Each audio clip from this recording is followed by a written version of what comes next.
Welcome to the Work-Life Balance Podcast. I am Kara. And I am Maggie. Together, we're a power real estate team with the Bajetti Partners in Nashville. We believe that the hustle culture of today's driven entrepreneur who lives and works in Middle Tennessee requires balance.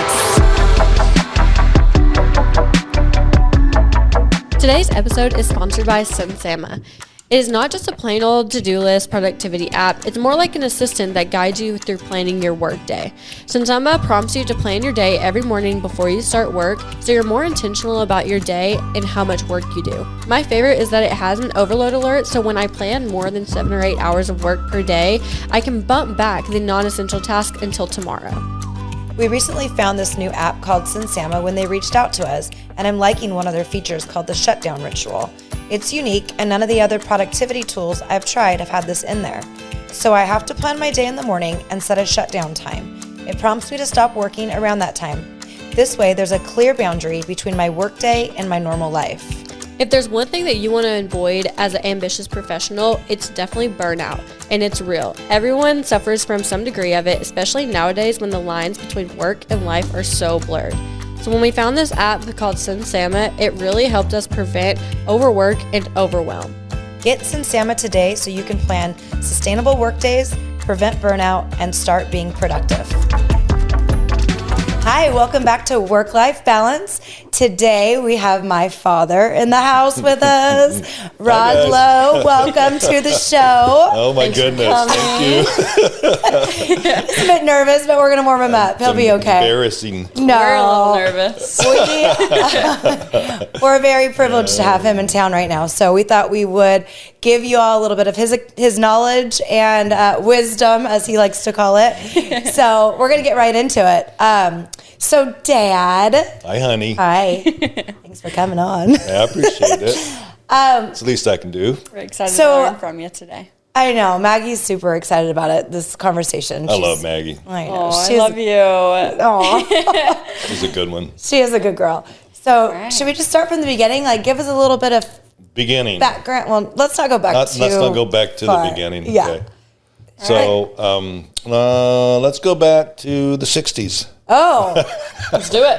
No, let's not go to the 60s. Forget about the 60s. I don't remember the 60s. you were barely. I was in the 60s. No. You don't remember them? Not much.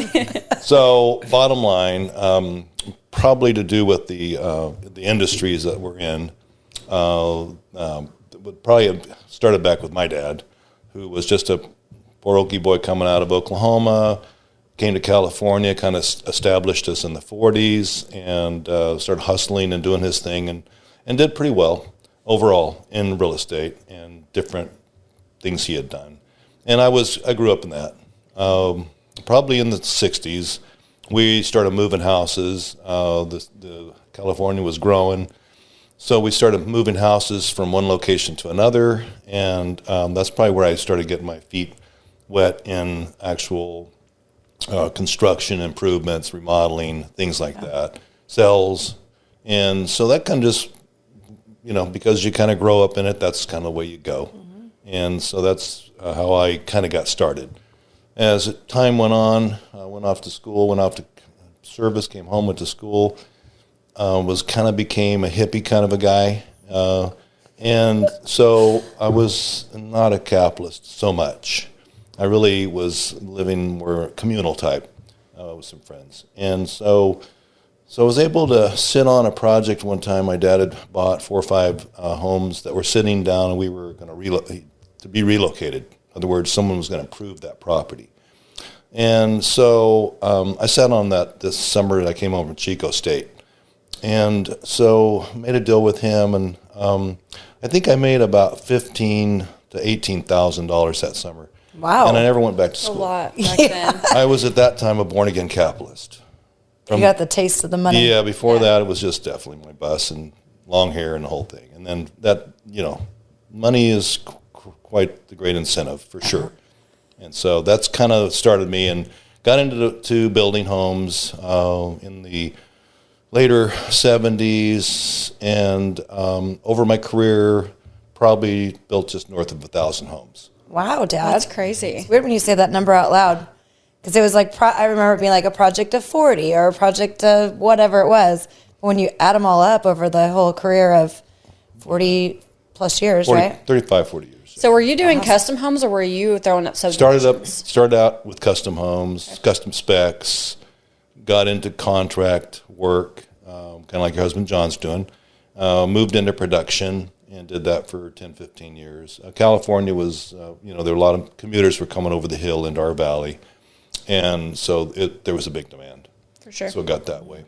What is the major difference between like building custom homes versus production and just throwing up a bunch that look the same? Cookie cutters.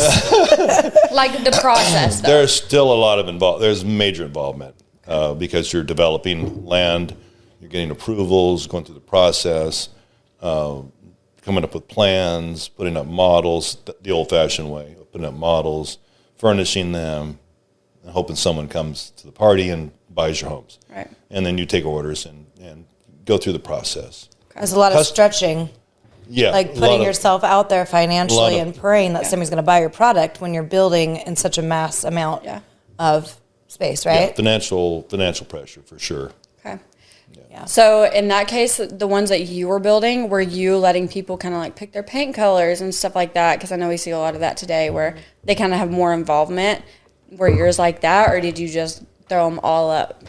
Yeah, no, we were, being a custom builder, I came out of that mold where you would give the buyer more opportunity.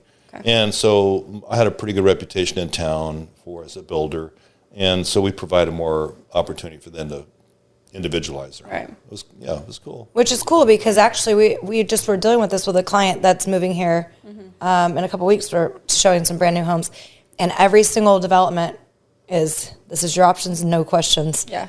Like all of them, Lennar, all the big guys. That happens in a market that we're just getting out of. Yeah. What happens is in a market that you don't have quite as many buyers, you work more with the buyer to get what they want to help sell the product.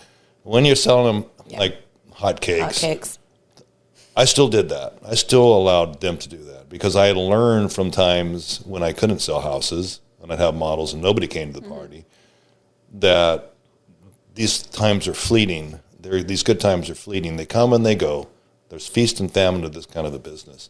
And I always tried to make sure that my buyers were happy. And even if they had to pay a little more for change orders and stuff, it was still fair and equitable. And I can toot his horn real quick because I'm going to toot my horn. I'm going to toot his horn. One, my dad loves to have his horn tooted. So I'm going to. She is very good. I've said this multiple times. It's just making your head go like this. Okay, well, so No. I've been in the business as like obviously, right? And so like whenever I would see on MLS a house in like Tuscany, which was one of his later developments, they would always note built by Rod Lowe in the private remarks, like because people knew they were getting a good product. Correct. So that's something important because a lot of people would build a home, throw it up, and you're done, and you never see that builder again, nor do you want to buy from them again, right? And so that is kind of a cool, flattering thing for you to experience. Oh, no doubt about it. I'd run into clients years later in the grocery store, and they would still talk nicely, which it's easy to get a bad reputation.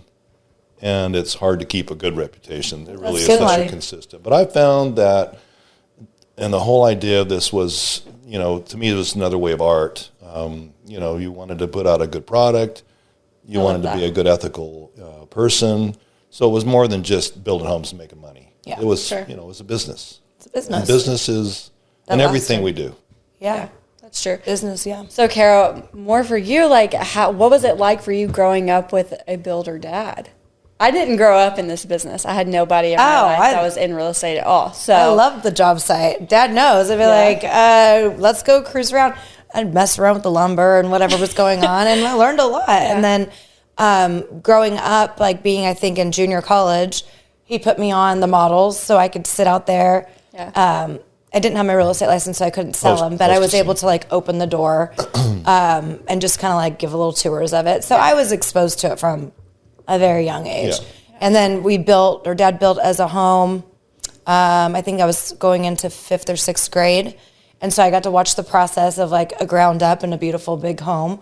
And so I learned a lot. I always loved it. I still love to go on a job site and just talk to whoever's working. I think it's fun. Yeah. Now your It's a cool husband's in vibe. construction, so Totally. it just It's rolled just- over for you. Yeah, it's like second nature. Yeah, that's funny. Okay, so then like more bringing family work and life into it, how did you guys manage to keep like your whole family together? I'm sure you were working a ton, especially if you're doing production. Yeah, I can remember early on because, you're trying to eke out a living. You're trying to not just, you're trying to eke it out. You're trying to establish and become better and make enough to, satisfy our financial needs. And so I can remember probably in the early 80s, so we were kind of going through what is starting to happen here, this inflationary period of the early 80s, when inflation went up to way up there. We were at prime rate around 18%. So Imagine. I can remember, bringing on product, hoping that if they could keep the interest rate under 13%, I could sell homes.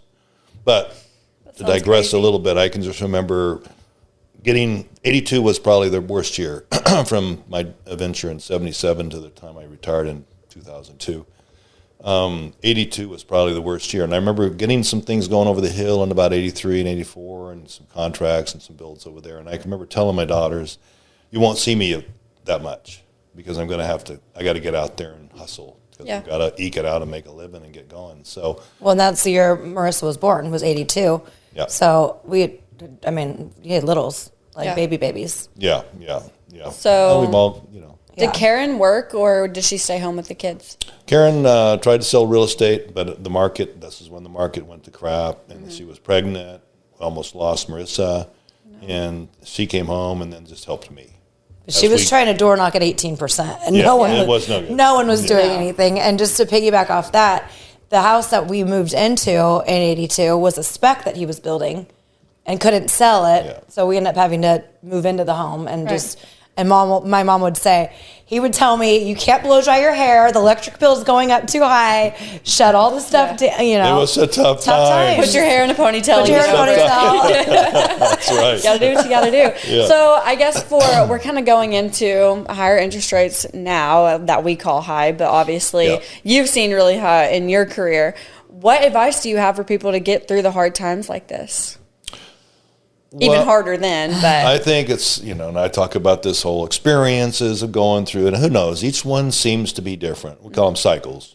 There's good cycles and there's bad cycles.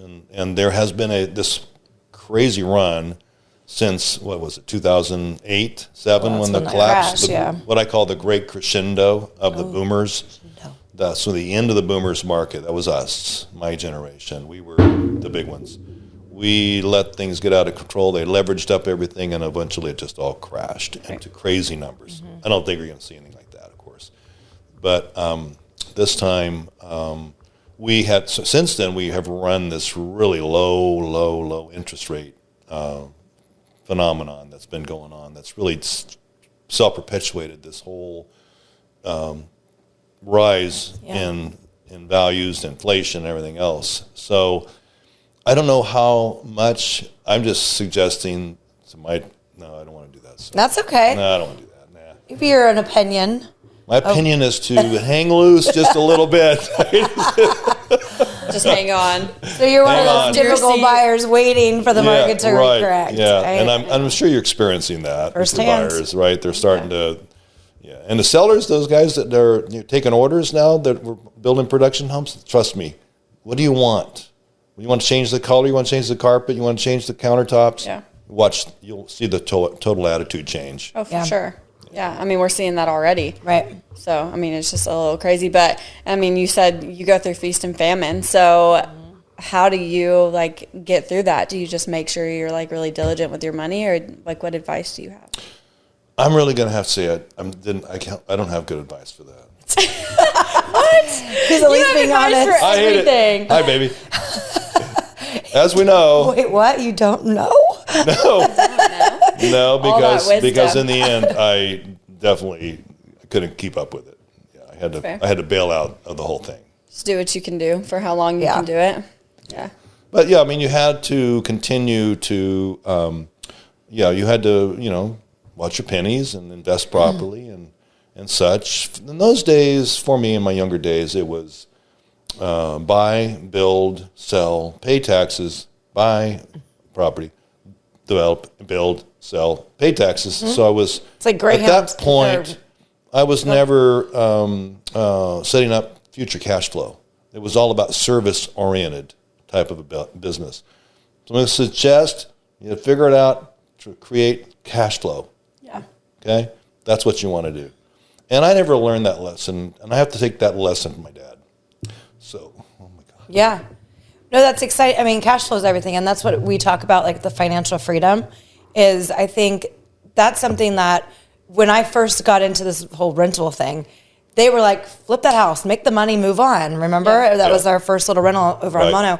And John and I were like, well, I think we could probably cash flow this one. Let's try it. And that catapulted our cash flow idea. Yeah. And then Dad was like, well, that's kind of cool. And not that he hadn't already done that, but I think that was like such a idea of like, okay, we don't need to work for, you're working so hard, but it's work smarter, not harder kind of thing. Right. So invest, get some money, invest it in something that pays you a monthly thing, right? For sure. So that's kind of what I know for sure. That's what you do. Well, my intention was to make a certain amount of money and retire and utilize the money for cash flow.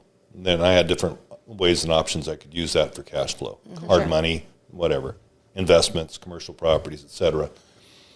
Didn't quite get to the finish line before I had some issues.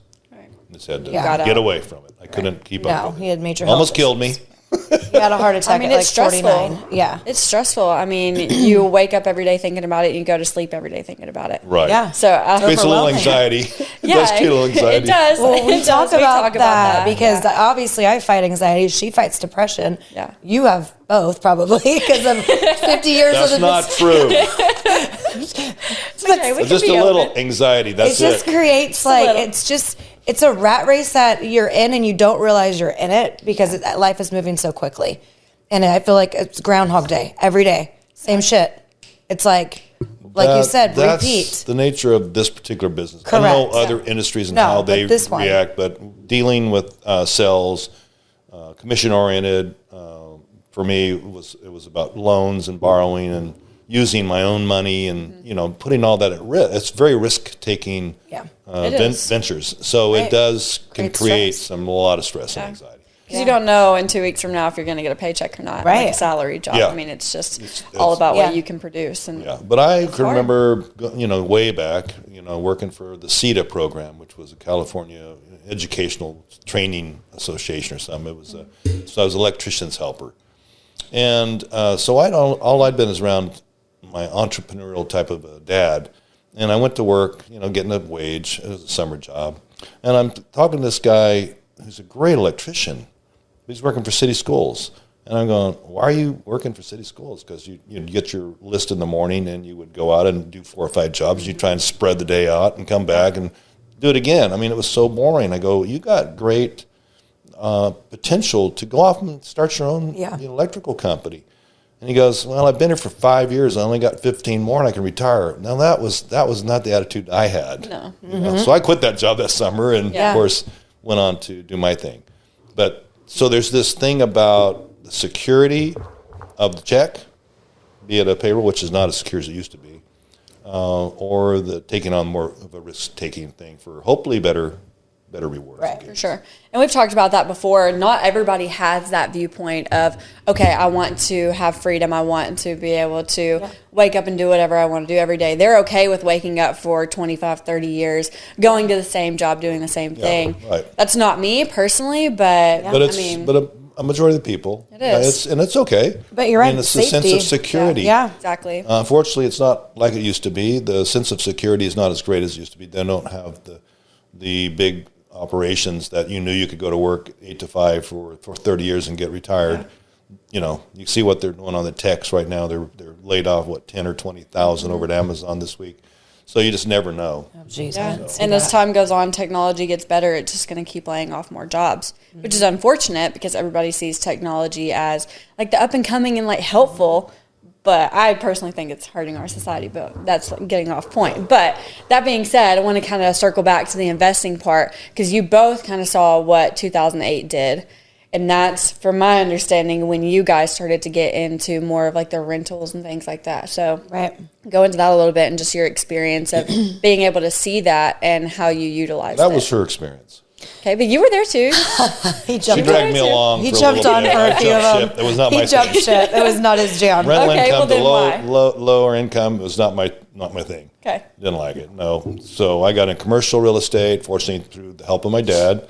So we owned some office buildings and eventually traded out, and I have some stuff around. But that's income producing commercial product, and then I have just other cash flows. Okay. But Dad's very diversified in the sense of like he had the commercial properties, but then he jumped into some mobile home parks, which was super different, but cash flowing, like something you wouldn't expect. Walgreens, like more stuff like that, like just.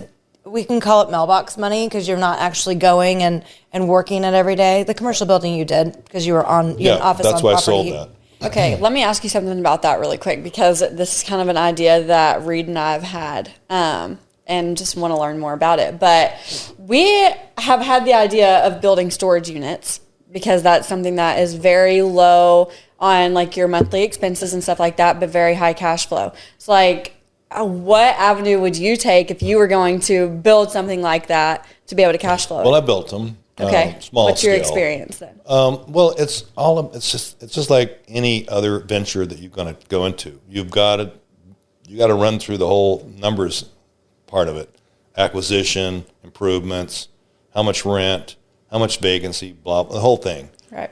And to determine at the bottom line, are you going to make any money? So you'd have to go through that, that feasibility period of determination. My suggestion would be to try and get something already built. Okay. Going through the process, I don't know about Tennessee as much as California. I will be because I'm moving here. Sorry about that, babe. But You mean you'll be on the California, I know it's podcast real again? tough, man. In the end, it gets real tough to pull permits and not pay the fees. It kills any kind of you want to be able to make 8, 10, 12% return on your money if you can. Yeah. I did notice what's the big storage company in Modesto? You know which one I'm talking about? Yeah. So this mom and pop, like say like you and Reed, did this project, and that big guy built the one right across the street. And so you have to be careful because you're taking from them, and they've got the means to be able to do that. Right. So that they do shut down a lot of small. Yeah. But It's about finding the right location and stuff like that too. yeah, Which I think there's a shortage of that here. Yeah. I mean, Especially with all the people moving here. We and all the couldn't find stuff they anything. have. Where are they going to put their stuff? We could not find a storage unit. We could not find a trailer parking unit or parking spot. So yeah, I think there's definitely a need for it in Middle Tennessee. It's just I don't think you're the only one thinking about it. Yeah. And No, for maybe sure. they've already Still run the not. numbers and determined, well, I'm going to have to charge you, $200 a month, $300 a month. It's just what will the consumer be able to afford to pay? Well, I definitely want to point that out too, because I definitely know I'm not the only one thinking about it, but I think that's kind of what sets doers apart from thinkers. 100%. Like you can think about it all you want, but it's a Absolutely. matter of like actually putting in the work to do it. Yeah. And that's what a lot of people don't have. Because it's stressful. Like Of you said, course. pulling the permits, doing the build, making sure you're actually going to cash flow on it. Like that's Exactly. very stressful, and people get very, very intimidated by Yeah, that. I'm going to suggest to you, Mag, that you put your toe in the water first before you do anything for big, sure. okay? Yeah. And yeah, I just have big thoughts, she's I like the big thoughts. she's 22. Like Yeah. but, I mean, buying her first house. By the way, I think we've told you all this before. But you close like what in a week and a half. Next Tuesday. I mean, that's big time. That's I good don't know stuff. any 22-year-olds doing that right now, girl. So Crazy. I mean, that's impressive. Yeah. That's very impressive. Proud of you, honey. Well, I couldn't do it alone, that's for sure. I know, but that's the Well, thing. none of us could do it alone, okay? That's fair. We've all had a hand up, hopefully. I mean, a lot of people don't have necessarily have a hand up, and they're able to. My old man's a great example of that. He didn't have a hand up. He went to the 8th grade. That was his highest And- education. And it was all about timing and coming to California and having that mindset. The American dream. Right, the American dream. Right, exactly. But most of us, I have to admit, he never gave me anything except opportunity. And the same with her. I mean, she's been given opportunity, but you go out and do your own thing. Exactly. You got to figure it out, girl. Yeah. And so, Kara's carved her niche. John's carving his niche. I mean, it's just that's cool. I'm glad to see it. Yeah, for sure. Let's talk about balance. Okay. Let's Oh, talk about balance. how do you balance How it? do you 'Cause balance it all? He's like, let's move on. 60s, baby. All right, let's talk about balance. Well, you got work-life balance. I got through the work part. The balance, well, here's the deal. Because I'm on the backside of life.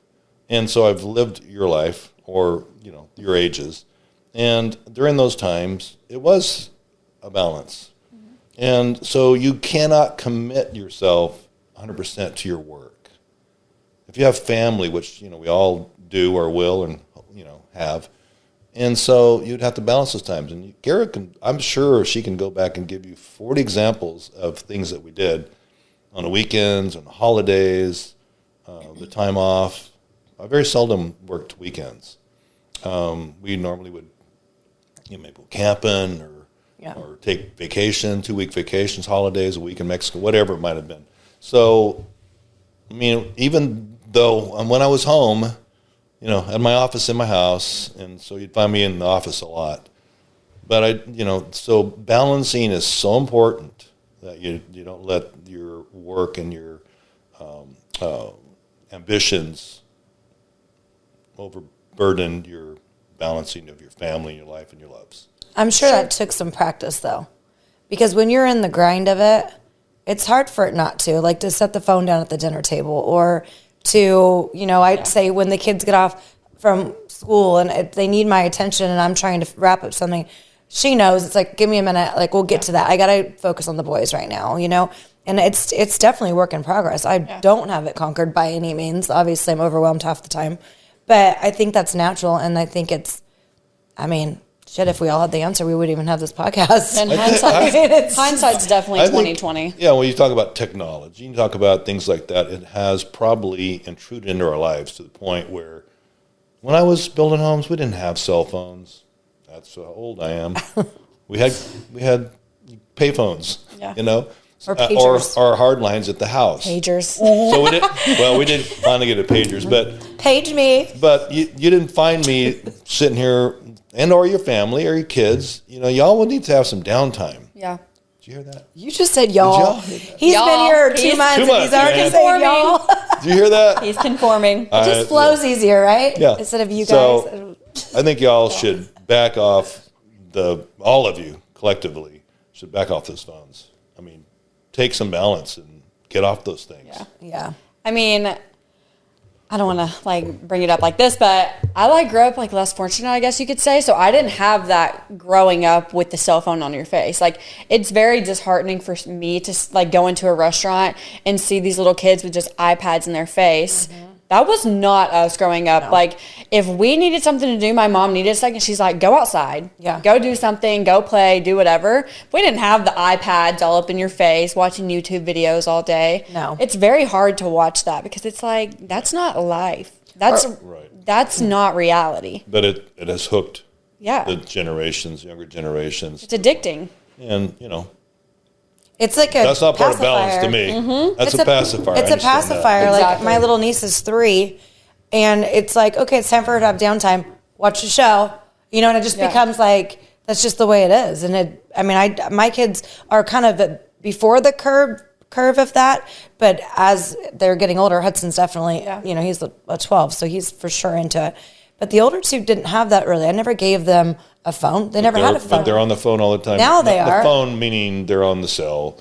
They're on internet, Snapchat. They're looking at whatever social media that has really, inundated our society in the last few years. I think it's ridiculous. And now in our business, it's hard not to be on the phone. Well, we're expected to be at everybody's beck and call. Exactly. Because everything is 911, and it's and I'm going to use this as an example. No, I'm not upset about it, but I'm going to. So a couple nights ago, we had to get this deal. We were, it was time, and it was 9:30, and Maggie's panicking. I need to do this, and I'm like, girl, it's 9:30. We got to go to bed. We'll get to this in the morning. We sent the paperwork to them at 4. Yeah, and didn't hear back for 5 hours. But they didn't get back to them. Maggie told them it was 9 o'clock at night, and it's where's the respect of time? Yeah. I get this is super important. You want to buy this house, but she has a life. I have a life. At 9 o'clock, I don't want to be working. Yeah, but were they You know? were they 9 o'clock or were they 7 o'clock? They're here. They're in They're- town. yeah. They're Yeah. not- Yeah, It's there's just- a sense of urgency. urgency. Again, this is kind of part of our culture again, and we have this sense of urgency, and we need to all take a breath, slow down a little bit. Yeah. It's hard. It's hard. Because it's going to weigh on you in It's the changed end. so much For sure. because you have that access. Get on that phone, 9 o'clock. I try not to do that. Yeah. I know, and you want to be that agent that's you can reach. Right. Everybody represents themselves as I'm a 24/7 agent. Really, Well- I don't want to be a 24/7 agent. I Right. need to be like I don't know what the time balance would be for that. But the thing with that is, too, is like if you're not, somebody else is. Somebody else is. absolutely. Exactly. And that's So the it's- competition you're going to Yes. be dealing with. Yeah. Right? So, I mean, we've talked about this many times, 2,200 agents just in Nashville. So if you're not there when they need you, somebody else is going to be there when 100%. they need them. And it's I'm like, going to give you a I wanna keep prediction it. that in Give me- 12 to 18 months, there will not be 2,200 agents. I agree Hands with you. down. We've already discussed that. we've talked about They're it. already fallen off the. Yeah. Those are the people that jumped in when the market was great and it was easy to make some cash. Yeah. And now that you have to work for it, and you and I just talked about this, being creative. Like there's ways that you have to step out to make yourself a lasting agent through these trying times. Yeah. And being creative with the interest rate buy downs, doing things that can benefit your buyers to make them still want to be in the market because there's opportunity still. right. And so that's really where we've taken our career right now, is really focusing on Creative financing. creative financing options for them. How can we help you make a good decision in a shitty time? Right. It's only going to get worse. Yeah, you're definitely in a high demand area. There's definitely some softening going on. Prices are being reduced, which is good. It's healthy. Yeah. Equilibriums need to be met. And so the creativity side will be hopefully your saving grace. Right. And your buyers. Yeah, For sure. Because they still want to be here. they still do. I mean, we have ones that are like, no, we want to buy right now. Like we're not waiting. Yeah. Or they were waiting and then they've changed their tune. And they're like, you know what? We probably should get in the market right now because the mortgage or the rental rates are going up, and now what? I'm paying their mortgage payment, and that doesn't make any sense. That's a phenomenon. Rental Yeah. rates. I mean, that is a phenomenon. That is the last crazy. 3 years. And this is not just right here, baby. This is in California, everywhere. Yeah. I mean, anybody who was buying apartments 3 years ago is making good return, but it's yeah. just on the backs of people that really can't afford to pay those $2,500 rents. That's ridiculous. Yeah. I mean, we were getting 900, 1,000 or 1,200, 3 years ago. Now they're getting 2,500. It's ridiculous. Crazy. Which is exactly mean- why you're buying. Exactly. And I mean, I'll just throw it out there. Like the rent for an apartment in Murfreesboro, literally next door to where we bought, is $1,900.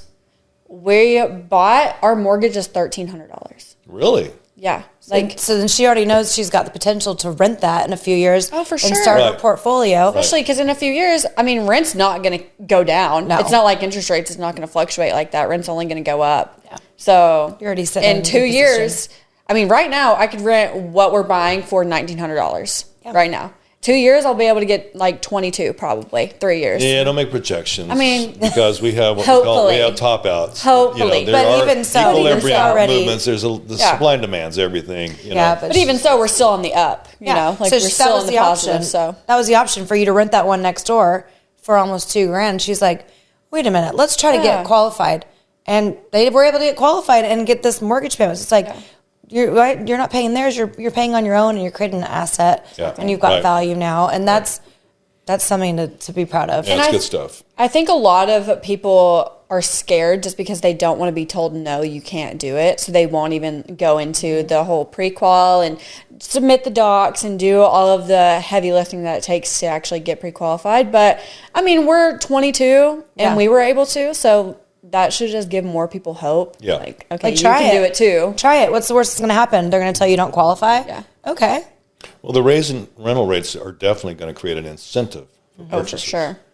So, with the softening market and rental rates not really softening, I mean, even it's all going to be about the payment, and interest rates changes the payments a lot, and that's that's where I see the balancing of the discounting prices on homes to kind of keep whatever that balance is going to be for the payment. For sure. You can't make the payment, you can't buy the home. That guy can't sell the home; he's got to lower the price. Right. Exactly. And that's what's starting to happen, and this is something you'll see happen. Absolutely. So do you project that this is going to go on for a few years, or do you think we're going to have a correction? God, honey. Yeah, let's hear where's the globe, and what does Rod Lowe think about the globe? You've got the wisdom. I have the wisdom, but what I learned over, 40, 50 years, whatever it's been now, holy shit, is that each one is different. It blows my mind. You think you got it figured out. In 2001, and I wasn't doing well, and I had just finished up Tuscany, and we did real well on it. And I could have started again, and I'm thinking, okay, got them picking out of a hat in the front of my property to get in the door to buy a home.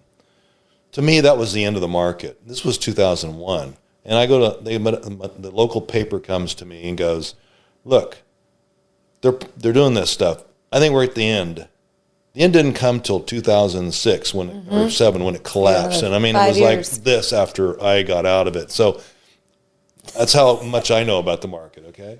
I always tease They him. even called me Chicken Little because the sky was falling. I always tease him and be like, whatever you say, I do the opposite. Yeah, exactly. And sometimes Don't ask me about stocks. Now do the opposite. Yeah, just do the opposite, right? Well, I have to admit, she dragged me into the and I think she got some influence from her cousin.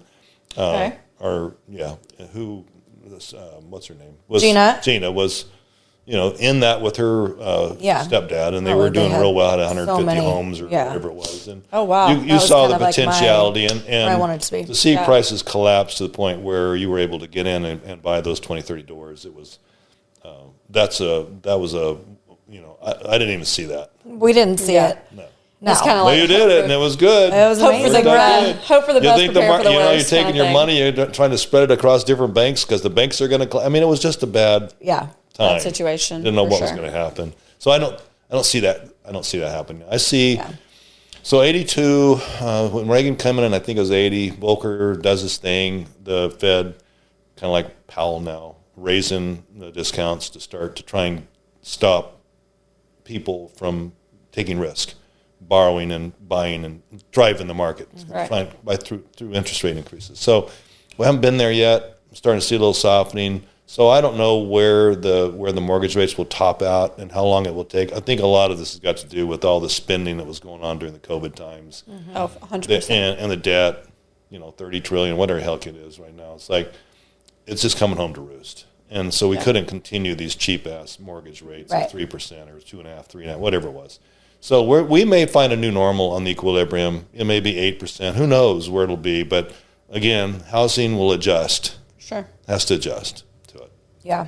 So that's why I kept reading, and I just did that little thing that 9 to 10% by the end of the year. I mean, if that's the case, you're pushing everybody out of the market. Yeah. And then you pray that like by springtime it corrects down to, like you're saying, maybe it's an 8, maybe a 7. I don't think But by the springtime. I'm still thinking like another 2 to 3 years. I think we got to wash all this. we got to wash We all got to this. wash all this junk out Yep. and start fresh. And Yep. Yeah, So- we've talked about this many times. Just being in this market, you kind of have to get through that because Right. then you'll be more successful on the back end. But getting there, it's hard. Yep, got to This grind, is where girl. this is where we start to wash out agents, spec builders, who may get and again I don't know your local market is a little different because a lot of people are moving here, and so you're going to have that continual demand. But if they can't sell at home, they can't buy here, so there will be a softening here. There's no doubt about it. So when I say spec builders, I mean guys that are building $3-4 million homes out there that nobody wants to pay that now. It's going to sit. And so these guys start to get washed out. Some of the subs are different now because there's not as many. They got washed out back in 2008 and never came back. Yeah. So that's reflected a increase in bottom line hard cost to build a house. For sure. So all these things just have driven us. Right. Yeah. I don't know, babe. Yeah. And it's scary, but I'd say, do your best, hang on, and understand you've got a couple of years of probably some readjustments to go through. for sure. Well, I love it, Dad. I mean, you've been in the business a long time. He's retired, like we didn't mention this, but I think at least 3 times. He'll never stop. Go again, go out. But I guess it would be fair to say the ultimate goal, you can work your butt off and do all that, plan for the future, get yourself in a position where you can be financially free, you can live your life, enjoy your family, reap the benefits of all those years of hard work, Yeah. and go to the mailbox and collect some cash. And that's what I do. And that's the story in a nutshell. I love it. Well, thanks so much for coming on. I always learn so much from you, and I really appreciate it. No more questions? I mean, I've got he's on a roll now. Head full of wisdom. Oh, I mean, I'm just ready to, then let's keep I'm ready to going. blow it out here, girl. Anything else you'd like to share? Well, listening to your blogs, I mean, the couple, 3 that I've listened to, I mean, it does. the blogs. What are they called? Podcast. The He's on it, broadcast. doesn't even know I'm what it's sorry. called. Okay, what is it? Is that you talk about the idea of the work-life imbalance, and the bottom line is how do you get to financial freedom? Yeah. And why? Because why is really the big thing. It does create a sense of security. I mean, there's always some lack of security. It doesn't matter what it is. Things could collapse, and all of a sudden I got trust deeds that are not worth what. Sure. But it does give you freedom, and you need all work for cash flow. I mean, you can create the commission-based stuff, but try and figure out how you make your investments and what investments are going to create the long-term cash flow for you guys. For sure. Because that's what you want. Yep. So I strongly believe that. And I know that that's your plan. And you're already starting with this one will eventually be a rental for you. And so I think that's... My plan is to buy 10 in 10 years. Oh, where'd you learn that? 10 and 10, baby. TikTok. Yeah, I want to buy one a year for 10 years. Yeah. Maybe more. That's like minimum. Make some money, get your downs, get a good lender in place that'll work with you and that kind of stuff. Yeah, I mean, and my goals are low, still young, don't have kids to depend on me or anything. Hopefully not for a really long time, if ever. That's but don't wish that on me. No, I didn't wish it. You said it's coming. Well, I'm going to project that. I'm going to project that. That's going to happen. Okay, well, for now, I'm going to just keep stockpiling money. And as soon as I have enough for a down payment on one more, throw another one. Do it again. Yeah, so. I love it. I don't know. I think real estate agent side is a good way to get there. I mean, obviously, I have big goals for myself, like career-wise, but also to be able to wake up when I'm 35 and say, hey, I want to go to Italy today, and just be able to go. Right. Because I don't have to worry about, okay, I have to go to a 9-to-5 job, and I can't get off because they only let me have 4 weeks off in a year. Yeah. It's just not for me. No. Yeah. It is for some of you, but that's just a different entrepreneurial spirit that the 3 of us share. That's just different than, I guess, the norm. But So, anyways, before we go, number 1 piece of advice for anybody looking to gain financial freedom. Oh, my goodness. You can think on it for a Tough second. question. You can think on it. I kind of went over a lot of stuff. I know, but just one. If you had to give one piece of advice, she's good and with that's tough it. questions. Just one. To gain financial freedom, be a saver. Okay. Okay. Save more than you spend. Live below your means a little bit. Don't live above your means. That's the only way you can start accumulating. I can remember going to the bank when I was your age, doing my thing, creating the cash flows that are creating opportunities to make me money. Sure. And I would tell the tellers at the window, I'd say, I'm just doing my accumulation game. I would bring in, 1,000 here or whatever it was, just accumulation game. Mm-hmm. It was all about saving. And then be able to utilize that money to invest in something that you could enhance and make a little more money. So I hate to be, all about money, because it's not all about money, that's for sure. We haven't talked about family or anything like that, but that's going to be my suggestion: is live below your means and save your money, accumulate. Because you heard it here, and folks. look for opportunities. Yeah, but because of that, then that creates opportunity for you to be with your family more when you're not strapped to the job every day. Right. Exactly. Yeah. So I think that's all in one. I was told many times that, you're living way below your means. Well, yeah. Yeah. That's the way I was raised. For sure. My grandpa picked peaches. I picked peaches with him. This is what I knew. We went to the rummage sales and bought underwear things. Yeah. It was just, so I came from a little different cut. Yeah. And so I never was the kind of guy that would live above my means. For sure. And so I hope it reflected. I'm suggesting that people do that. They don't do that anymore. They leverage. Credit cards. This market right now has created us, again, another opportunity, because you paid $500, now it's worth $1 million. You go out and borrow. You go to the ATM machine, you borrow another $250. You go out and buy yourself a motorhome or a boat or something. Now all of a sudden you're more debt, and that's just not the way to go. We saw this. I've seen that many times. Oh, for sure. Yeah, Well, that's true. Thank you so much for coming on. Thanks, Dad. That was fun. Did you have fun? Oh, I had a great time. Okay, good. Yeah. We're glad. Well, thanks for joining us today. Don't forget to like, share, subscribe, all the good stuff. And since he's moving to Tennessee, you heard it here first.